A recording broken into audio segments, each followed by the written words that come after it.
interesting to look back and revisit the time when the old world set out to discover the new.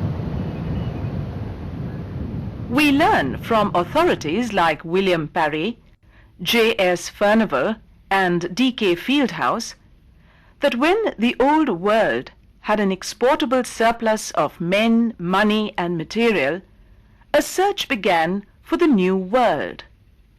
Spain and Portugal led the race. England and Holland followed soon. It was in 1492. Ferdinand and Isabella, the King and Queen of Spain, sponsored Christopher Columbus to go to the new land. Columbus set sail across the Atlantic in search of a quicker route to Asia and hit the Caribbean islands thinking he had discovered India. But he was indeed on the other side of the world. The illusion persisted even when he returned to the same shores in 1496. The Spaniard Amerigo Vespucci corrected this mistake finally. He was also sponsored by Spain. When he reached the shores of the new land, he knew for certain that it was a different continent altogether and not India. And thus, this new world came to be known as the Americas, from his name, Amerigo Vespucci. It was no doubt that Christopher Columbus first discovered North America, but the credit for discovering the economic potential of the land goes to two English adventurers, Walter Raleigh and Francis Drake. They came to the Americas and reported back home during the reign of Queen Elizabeth I that beyond the Atlantic there were territories which could be commercially exploited for profit. When this knowledge of the New World came to be known to the continent, to England particularly, we find that many people became eager to go and settle in the New World. Particularly at that time, there was a rural surplus because of the commercial agriculture, and particularly in England, the enclosure system, which had evicted many peasants from their hearth and home, and wool trade, wool farming had started in England. Because of this surplus rural labor, they wanted to find a new home. We find from an account of historian Trevelyan, England under the Stuarts, that yearly 30,000 people were making a move to the United States, to the Americas at that time. Apart from these individuals, there were many companies which took many people from England to the shores of America at different times. One such company was known as the Virginia Company, which mainly targeted Virginia as its destination. Another was the Massachusetts Bay Company. Their target was also North America.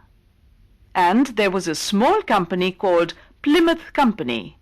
They mainly promoted Puritans to the new shores of the United States. The Mayflower transported the Pilgrim Fathers from the Plymouth Harbor, England, to the port now known as Provincetown, Massachusetts. They established their first settlement in Massachusetts by virtue of the Mayflower Compact. The Massachusetts state was begun in this way. Originally, people from Britain had established 13 colonies in North America. Out of these 13, the Massachusetts Bay Company owned 5 colonies in the north: Massachusetts, Connecticut, Rhode Island, Delaware, and Maryland.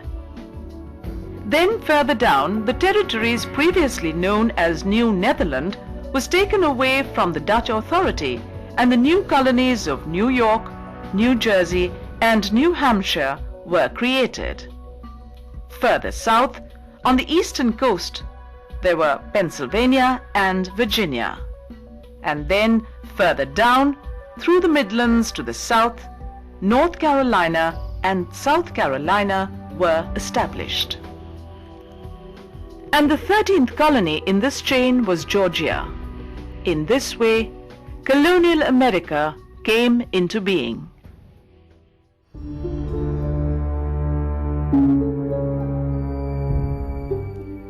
Early residents of these 13 colonies were mostly peasants or Puritans. They were mostly the underdogs of the old continental society. They were persecuted politically, economically, and religiously in the old world, and they thought they would have liberation, emancipation if they moved to the new world. Most of them came in search of new hope to set up their own society, own government, and establish their own economy in the new world. Initially, there was abundance of land and scarcity of people in the new world. They realized, for the fullest utilization of this opportunity, they needed cheap labor to run the plantations, run the factories, and clear the jungles. Therefore, they started importing black people from Africa. British planters caught these blacks and put them into the hatch of their vessels, as if they were transporting livestock. They brought them to the ports of Boston and New York and sold them for a trifling 10 pounds a man. Enslaved, these men were then transported again, particularly to the south, where they were forced to work on the huge cotton, sugar, and tobacco plantations. American cotton had long yarn, and it was the best in the world. Therefore, it was very much in demand from the British as well as all the other continental mills. Thus, this slave-based plantation economy fetched an enormous profit, but was, however, definitely inhuman. In the North, at that time, not many industries had come up. Maritime trade with the continent was the only form of commerce. Some of these sailors were even trading with China and Japan. America also produced a number of eminent businessmen during this period. Among them, Peter Fenwill was the first important businessman who started from slave trade but later on switched to maritime trade of all descriptions. After Peter Fenwill, we can name Hancock and Wharton, who were from Boston. The names of Willis and Morris from Pennsylvania also deserve special mention here. They were successful businessmen, and they had enormous wealth owing to the worldwide operations. Incidentally, we also had 1 or 2 American businessmen coming to India as well during this period. One of them was Benjamin Joy, who stayed in India till the end of the 18th century. There were also others who did this kind of trade from America.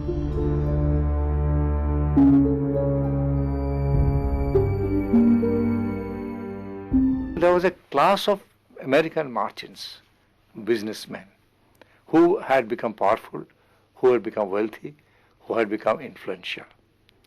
Now, they began contesting the hegemony, the domination of mercantilist economy policy of Great Britain over the colonies. Great Britain had shackled the colonial economy with their mercantile operations. It was evident in several instances.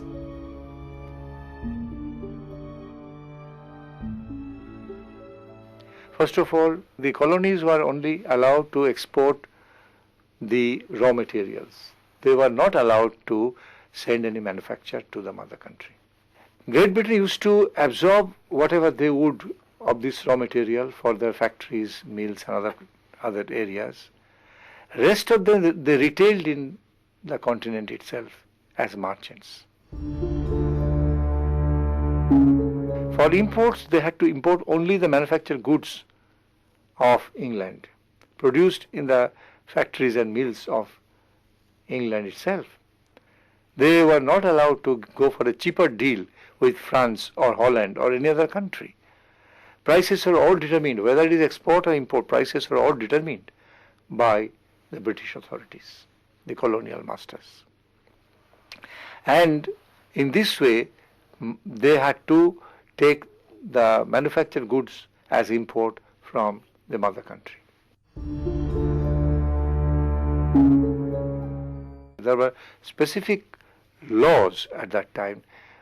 These were called navigation acts, by which they were not allowed to manufacture any kind of finished products. And this was a great taboo. The country had enough of natural resources, enough of talent, enough of labor to go for manufacture. Like we know in India also the same thing happened. Britain wanted to throttle our industrial prospects. Therefore, we were not allowed to go for manufacture, though we had every kind of potential to go for manufacture and industrial revolution. Here, before India, that was a practice in the colonies. They were not allowed to manufacture any goods. The fourth area of restriction through the acts of navigation was in the field of shipping. They had to use only British shipping, British clippers, for carrying commodities from England to America and America to England. There had to be all shipping companies from England. Though the Americans could produce their own ships, they had already produced their own ships, their own fleet to go all over the world, yet they were restricted from carrying their own goods to the mother country or carrying goods from mother country to the colonies in their own ships. They had to use British vessels and pay the freight charges. So this was another big restriction. Apart from this fourfold restriction of mercantilism, there is another thing which is part and parcel of this kind of economy, and that was by law, by a proclamation of the Queen, the Americans were not allowed to go to the Wild West. They were confined to the eastern coast only, and they were not allowed to go into Midwest and clear the jungle and add more arable land to the existing one. This was another restriction for which the America wanted to expand, but they were not allowed to expand at all. So we can say that this is something of a restriction, this mercantilism virtually throttled all American enterprise. They had every kind of potential. They had best of natural resources, best of labor, including slave labor, best of inventive genius. Yet they were not allowed to expand in any way. They were feeling totally shackled, totally throttled, a situation which we can describe through the law of physics, expand or explode. They were in a very explosive situation at this moment. Therefore, we see that a situation had come when the American rising bourgeoisie, they were face to face with the British capitalists and mercantilist colonial masters. So this is a situation of revolution actually.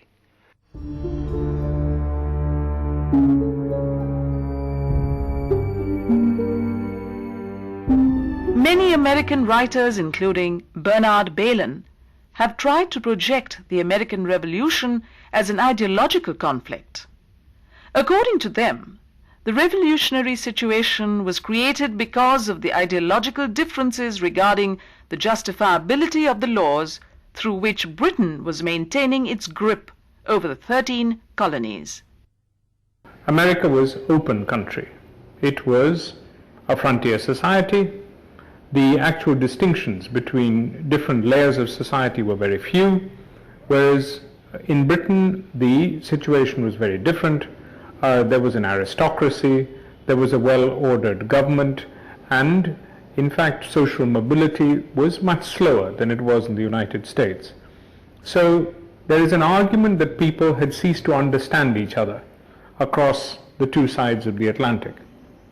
This is not wholly an argument that can be taken without any qualifications, in the sense that all the American colonies were not the same. There were certain American colonies that were crown colonies, as in the case of Virginia or Carolina or Georgia. In these particular cases, quite clearly, there were tiers of society that were associated with gentrification, with hierarchy and with privilege, very much as they were in Britain. On the other hand, there were more open and equal societies, as you find in New England. But one thing is true, which is that the sense of government and the sense of openness which existed in the United States, the sense of opportunity, was on a very, very different scale from the one which existed in England. Americans were susceptible to the radical ideas of the Enlightenment. They had interesting notions concerning voting patterns, representation, and equality, ideas which were actually considered in Britain to be unacceptable. Therefore, one must accept, along with Daniel Boston, the great American historian of the 1970s, that certainly two societies had formed by the time of the American Revolution, and they were not in communication with each other seriously. Before 1776, many pamphlets were written as a popular propaganda medium. Most of them were basically arguing for basic freedom. By basic freedom, as we find later on in the Declaration of Independence, they meant life, liberty, and pursuit of happiness. Jefferson took this from the two treatises on government by John Locke, who had written the book to justify the glorious Revolution. So America foreran the three basic requirements of capitalism: free capital, free labor, and free thought, as standardized later by Adam Smith in the 18th century in his book, Wealth of Nations. They were fighting for and clamoring for the same thing: free capital, free labor, minus the slave labor, of course, and free thought. The famous American revolutionary slogan, "No taxation without representation," seems to be a direct outcome of this. These ideas simply did not arise from the economic requirements of the period. Ideological inspiration, provided through pamphlets and theaters, also played a very important role in this process.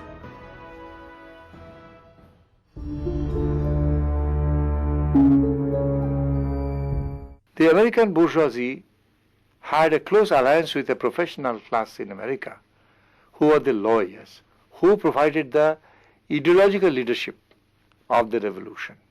There are many lawyers we find who had been the spokesman of the revolution. We have James Otis, we have Patrick Henry, we have Sam Jennings, Benjamin Franklin, John Adams. All these people were actually lawyers who were spokesmen of the bourgeois community in America. They have spoken for freedom. One can say, of course, George Washington was a commander, a military genius. Thomas Jefferson, who wrote the Declaration of Independence, was a gentleman farmer. So they were not lawyers, but nevertheless they had intimate connection with the lawyers. They put up the lawyers as their representatives. The merchant class and the lawyer class, professionals, they combined. They were the avant-gardes of the revolution. They were the people who made the revolution of 1776. Of course, there was the French influence in it. There was one man, Thomas Paine. He was an American who wrote The Age of Reason and also Common Sense as a pamphlet. He was a very famous man whose thoughts influenced the Americans very much. And another person who had influenced American history of the revolutionary period was French General Lafayette. Lafayette was a staunch supporter of the American Revolution, and he had trained American fighters for freedom. So the French had also a role to play in the American Revolution. So when we analyze the classes involved in the revolution, we mostly have, first of all, the American capitalists. They were the mainstay of the revolution. Their spokesmen, all the lawyers that I have mentioned so far, they were there. And of course, planters, they were there. Planters, farmers, mechanics and laborers, as later Andrew Jackson used to say. These are the people who had made the revolution. So when the actual fight came, all these people would join, all these whites would join. They wanted, in the first place, freedom from the clutches of the mother country. Their economic hold, their political hold.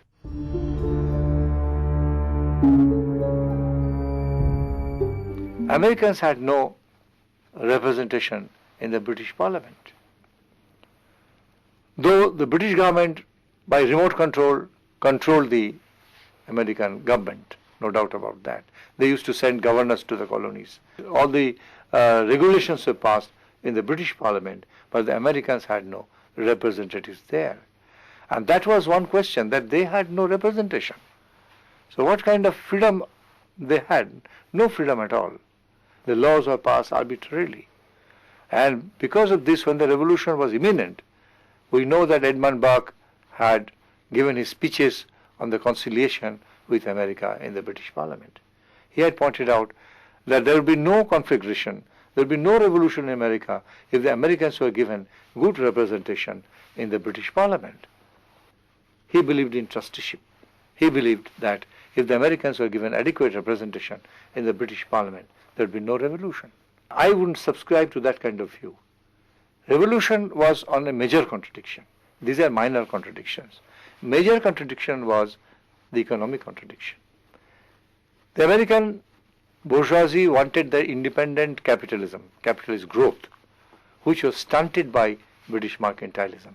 Unless the British authorities were overthrown, the colonial shackle over American economy would not go. So basically this was the fundamental conflict for which the revolution had come. So this had to be overthrown in the first place. Therefore it was not by giving representation to the Americans in the British Parliament that this conflict could be resolved. This conflict could not be resolved. So ultimately I would say that the revolution was inevitable and it had to come someday or other. We know that in America, in the United States, recent historiography has produced another school who are called the New Left School. There is one Jameson who interprets American Revolution in a different way. They categorically say what I have just now said, that American Revolution was basically a bourgeois democratic revolution. Common people had no place in it. They were cannon fodders, all right, but they had no place in it. It was a revolution of the bourgeois, by the bourgeois, and for the bourgeois. That was the American Revolution, according to Jameson and people of his school. Truly speaking, we cannot say that it's a very popular revolution that all kinds of people joined in. All kinds of people joined in, and grassroots participated heavily in this revolution. The story is not like that. The Revolutionary Army was fought, no doubt, but led by the gentleman farmer like George Washington, Thomas Jefferson, or some lawyers, some businessmen in the North. Common people were recruited as if they were hired labor. They joined it and fighting was on. It is spread from north to south very fast.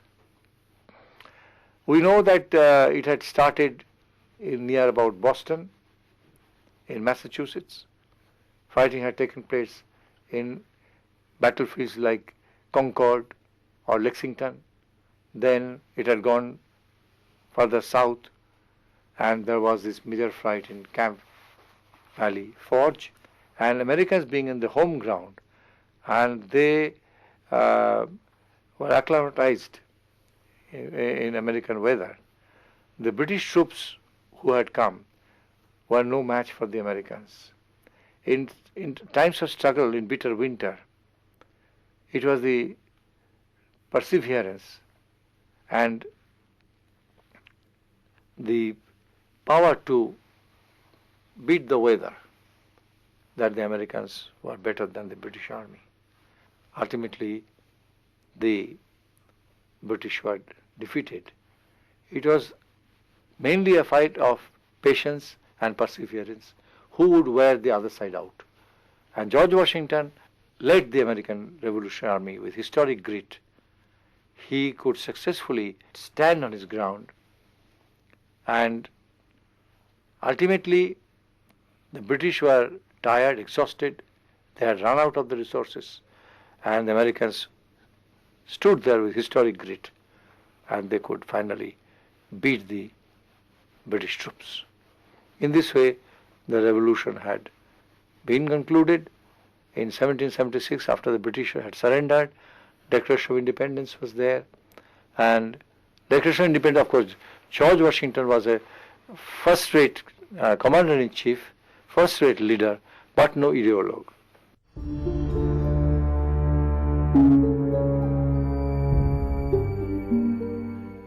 I would like to conclude this discourse on a different note.